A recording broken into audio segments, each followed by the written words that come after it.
하이드로어트에 대해서 말씀드리겠습니다. 요즘 많은 제품들이 유익균에 대한 이야기를 많이 합니다. 3세대까지는 장내 환경을 변화시키는 개념입니다. 4세대부터는 몸에 흡수가 되어서 직접적으로 좋은 영양소로 이용이 되는 것이 4세대, 5세대의 개념입니다. 그렇지만 국내에서는 기술적 한계로 제대로 개발해서 생산해내는 곳이 없습니다. 수입 원료를 가져다가 아주 소량 제품에 넣어서 마케팅으로 쓰는 것이 현실입니다. 그러한 한계점을 극복하고 포스트바이오틱스와 파라바이오틱스를 동시에 원료화해서 개발한 것이 하이드로어트입니다. 독자적 이 김치 유산균 락토바실러스 플란타룸을 울금 추출물과 배양을 했을 때 가발을 생성하고 여러 가지 영양 성분들을 생성되게 해서 이것을 모두 한꺼번에 원료화시킨 것이 하이드로어트입니다. 이 하이드로어트에는 발효 울금 추출물, 유산균, 사균체, 가바, 26종의 아미노산, 무기질, 비타민, 천연 항균 단백질인 박테리오신과 같은 천연의 각종 단백질, 세포막 등이 모두 포함되어 있는 종합 영양제라고 할 수가 있습니다.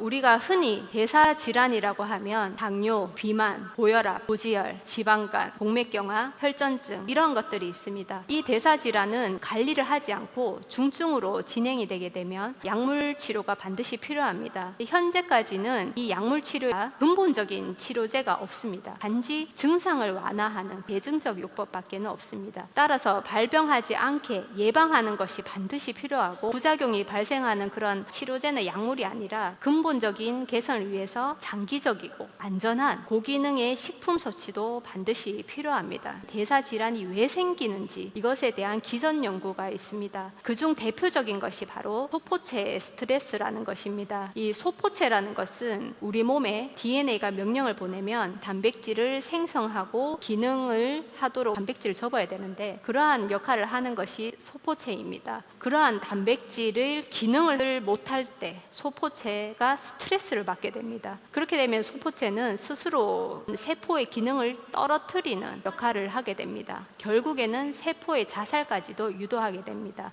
이 소포체 스트레스는 우리가 건강하게 살기 위해서 필요한 그런 유전자들을 파괴시킵니다. 그 중에 대표적인 것이 시루트윈이라는 유전자입니다. 시루트윈은 장수 유전자라고도 알려져 있을 만큼 지속적으로 활성이 되어야 건강하고 오래 살 수가 있습니다. 그런데 소포체 스트레스는 이 시루트윈을 파괴합니다. 우리는 지속적인 연구 끝에 하이드로어트가 소포체 스트레스를 감소시키고 시루트윈 감소를 막는다라는 이 연구 결과를 얻었습니다. 종합해서 말씀을 드리면 이 고지방 식이군에서 소포체 스트레스가 증가하고 시루트윈은 감소합니다. 이게 원인이 되면 콜레스테롤, 중성지방이 증가하고 지방간이 생기게 됩니다. 그런데 고지방 식이를 하더라도 하이드로어트를 지속적으로 복용을 한 분에서는 소포체 스트레스가 감소하고 또 시루트윈이 활성화가 되어서 열 에너지가 증가하기 때문에 콜레스테롤이 감소하고 중성지방이 감소하고 지방간 수치가 감소하는 그러한 결과를 얻게 됩니다. 이 하이드로어트는 소포체 스트레스를 완화하고 시루트윈을 활성시킨다는 명확한 기존 연구까지도 모두 마쳤습니다.